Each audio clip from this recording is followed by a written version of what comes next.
Hey everyone, and welcome to Tony for Shave Your Head and Become a Monk. I mean Tony for you. Shin Megami Tensei is known for its demons, ranging from the spiritual beings of modern religions to mythical creatures from antiquity and even some real-life people. Atlus, the creators of SMT, are a Japanese company, and if there's one thing Japan is known for, it's their variety of weird folklore animals and spirits, called yokai.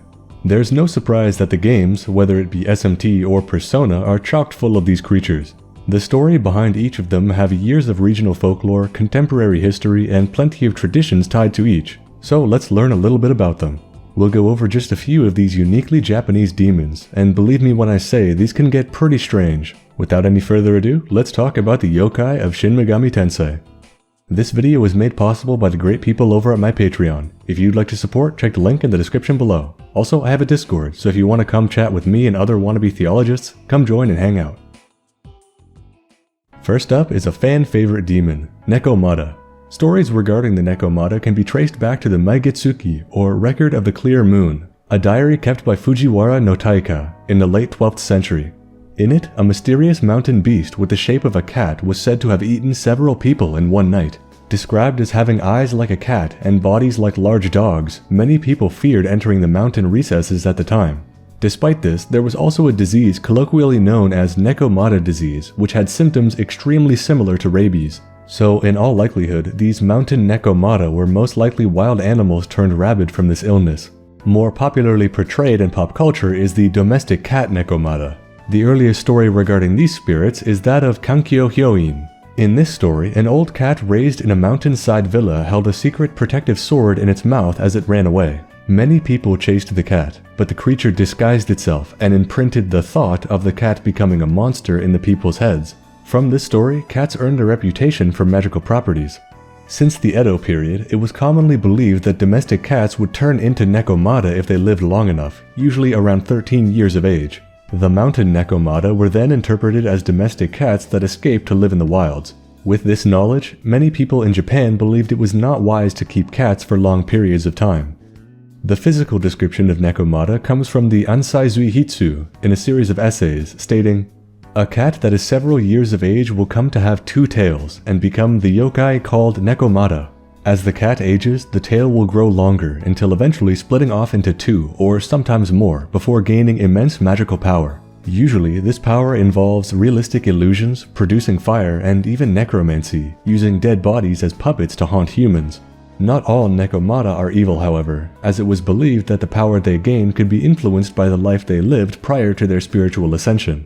The more abuse the cat suffers during its life, the more malevolent the power it wields to get revenge, on its owners and humanity as a whole. But the more love and respect it gets, the animal will remember and bring incredibly good luck to its caretakers while hiding its true nature. Another very popular depiction of Nekomata is of humanoid cats wearing geisha clothing, as geisha were commonly associated with this yokai, with the women being called cats or neko. Sadly though, cats at the time were often associated with death and would have their tails cut or lives prematurely ended for fear of them becoming Nekomata and tormenting the owners. In Shin Megami Tensei, Nekomata are portrayed extremely accurately as humanoid cats with extremely long tails, sometimes splitting off into two near the end. The design heavily leans into the geisha association, with them all being slender, pale women. Thankfully, these demons aren't too high of a level, so we can assume they had a relatively nice home life before transforming into these yokai. Next is Ippon-Datara, and honestly, this is one of the weirder yokai.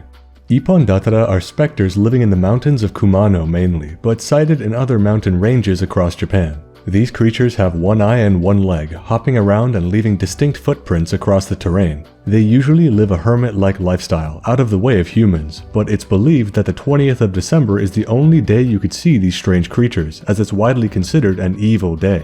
For whatever reason, if a person does find themselves in the mountains on this particular day, the last thing you would see is a giant foot descending from the treetops to turn you into paste. Very early stories describe them as looking like a telephone pole with an eye, but now Ippon-Datara are more commonly depicted as having much more humanoid features. Them living primarily on mountain ranges led people to believe they were once human blacksmiths that lost the use of their respective body parts from intense work in the forge. Their eye blinded from the heat of the forge and leg deteriorated from constantly working the bellows. Their name, Ippon-Datara, is even believed to be from the Japanese word tatarabuki, which is a method of blacksmithing. Their intense dedication to their craft led them to learning how to infuse dark magic into their work, thus leading to their spiritual downfall and transforming them into yokai. The design in Shin Megami Tensei leans heavily in the dark magic blacksmith explanation of Ippon-Datara, sporting an apron, tongs, hammer, and face mask, all pretty distinct blacksmithing tools. Their alignment is even dark neutral, as despite being demons born of humans, they aren't exactly evil, rather just obsessed with honing their craft of metalworking. This one is one of my personal favorite demons in the entire series, Yatagarasu, the three-legged crow. In Japanese mythology, the Yatagarasu is said to be a divine being sent by the heavens to guide humans in some shape or form. Their appearance is believed to be proof of divine intervention in the affairs of humans, and were even worshipped as a god themselves, even going so far as to be considered an incarnation of the sun.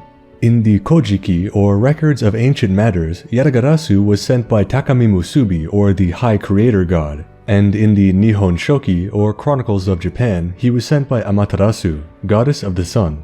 Being the messenger of these deities goes to show his immense duty, and when humans saw this crow, the will of the creator followed. It was said to be Yatagarasu which guided Emperor Jinmu to a place called Yamato, which later became the origin point of all of Japan, and the spirit played a large role throughout his life. As a spirit, Yatagarasu is prayed to when one needs guidance in any way, and while not a major deity himself, is an important intermediary between the earth and the heavens. Regarding his depiction, the reason for Yatagarasu's three legs are hotly debated. Most commonly, it's believed that the legs symbolize heaven, earth, and man, representing the gods, nature, and humanity are all born under the same sun and must work together in order to prosper. Interestingly enough though, the Yatagarasu having three legs only came about much later in Japan's history, around 930 AD. This led many historians to believe the lore of Yatagarasu combined with the Chinese three-legged crow that lives in the sun. According to the theory of yin and yang, 2 is yin and 3 is yang, so 3 is more applicable to the sun, leading to the sun crow having 3 legs. Thus, the legs represented sunrise, daylight, and sunset in China. In Shin Megami Tensei, Yatagarasu is portrayed with a surprising amount of respect, playing a major role in the Soul Hackers and Raito Kuzunoha games, though as an organization rather than the demon itself. But as a demon, it's usually incredibly powerful. The design for this demon is spot on, though I would be surprised if they messed it up, what with it being just a crow with 3 legs after all. What's unique about it though is it's usually depicted wearing a necklace with 3 magatama, jewelry popular in Japan from as early as 1000 BC. Subtly conveying how important this being was to the very shaping of Japan's history. I love this demon and all its little details. And finally, what would be a yokai video without talking about Tengu? These are beings in Japanese mythology with possibly the most striking appearance, commonly portrayed with bright red skin and, let's just say, engorged noses. The word Tengu translates to heavenly dog or heavenly sentinel, but despite this, they are often depicted as humanoid bird creatures. Also, to add to the confusion, many debate as to if these legendary creatures are simple supernatural beings, yokai, or kami, gods or spirits. Originally, these creatures were much more bestial in appearance, usually little more than birds of prey with upright posture, but later on transformed into the beings we know today. The reason for their transformation was believed to align them more closely to Sarutahiko Okami, who was the leader of the Shinto gods on Earth. This deity shed light onto heaven and earth, and was even thought to be a sun god worshipped prior to the popularization of Amaterasu in certain regions. Due to their association with a god of such incredible importance, the Tengu were believed to hold immense knowledge, wisdom, and power. Their knowledge of martial arts were especially famous, and many warriors of the time claimed to have been inspired by the wise advice of a Tengu master. Their natural habitat of the mountains led many warriors to train in such a terrain, and it's believed that's why martial artists training on a mountain is still such a popular trope to this day. As time went on, Tengu branched out into many different forms. The one I just described, with all the wisdom and martial arts prowess, is known as a Dai Tengu, or Greater Tengu. Though these Dai Tengu are very powerful and knowledgeable, they also have immense pride and are not known for their love of humans, usually leading solitary lives and interacting with humans as little as possible, but also are known to be unpredictable at times and can cause great natural disasters for slights against them. Though on occasion they simply enjoy interacting with humans to trick them and punish their greed.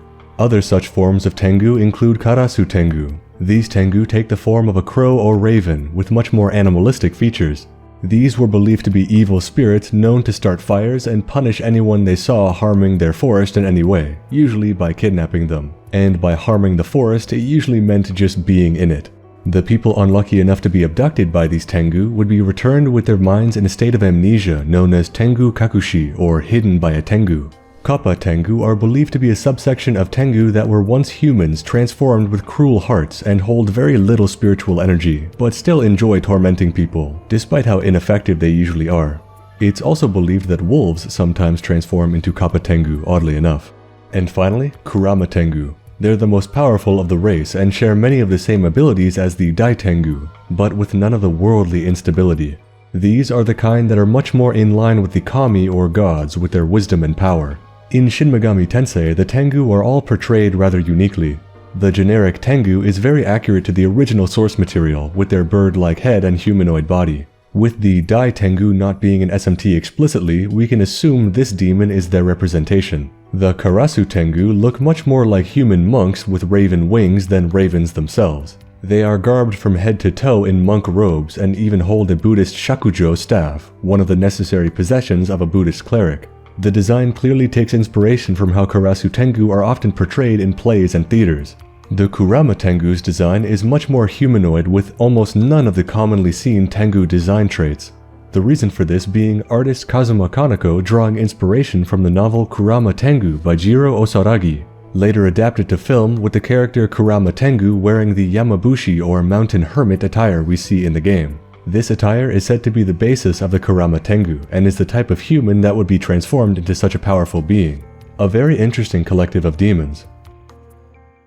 Well, that covers this yokai lore compilation. Let me know your favorite spiritual being covered in the comments down below, and while you're down there, leave a like and subscribe if you haven't already.